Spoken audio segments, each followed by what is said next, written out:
Welcome friends in science lecture first, lesson 4, structure of an atom.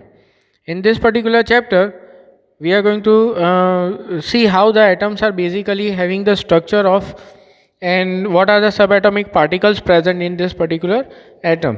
So, atoms are and molecules are the basically fundamental building blocks of any matter existing, and the existence of two different kinds of matter is due to different atoms. That means different material that we are finding on the earth is due to the different combinations of atoms or entirely different atoms itself only. Fine. So structure of an atom is based on the series of experiments that we have done, and due to which we have found different formations and that we can study furthermore. There were many founders of different subatomic particles, right? Like in 1900, J.J. Thomson found out electron present in an subatomic particles. So electron was identified by J.J. Thomson. The E. Goldsteiner in 1886, with an help of an canal rays, so he found out about the new formation of subatomic particles, discovery of subatomic particles, which was positively charged, right? And later on, this particle was named as protons.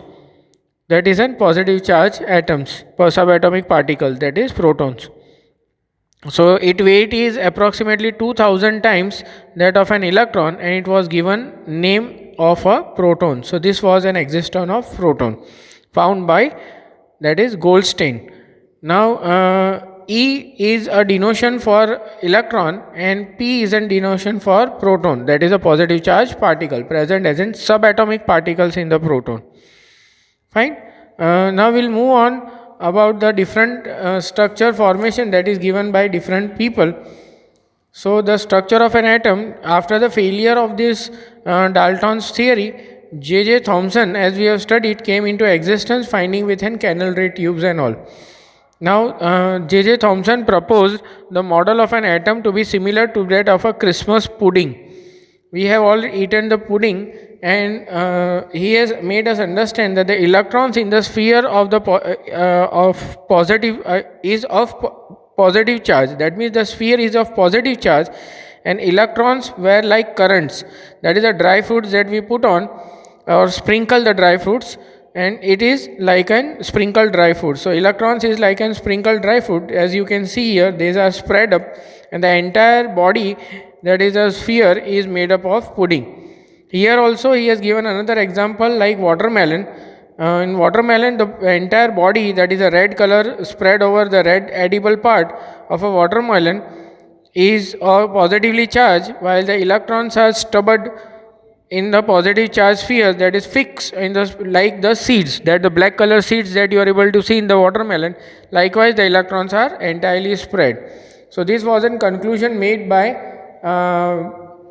J.J. Thomson. So what he proposed is two things. First, in this explanation, he concluded two things. He was a founder of an electron, and he concluded two things out of it: that atom consists of positive charge sphere, and the electrons are embedded in it. Embedded means fixed in it.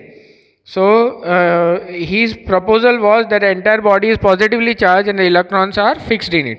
Second was that the negative and positive charges are equal in magnitude. They were equal in magnitude. That means their magnitude, their capacity of pulling each other was equal, so that the atom is whole as an electrically neutral. So the entire atom, a single atom, is electrically neutral basically. So this was in Thomson's model, and he explained about atom as an electrically neutral particles from his results of his experiment. I hope so you understood this much part. Thank you for this particular lecture.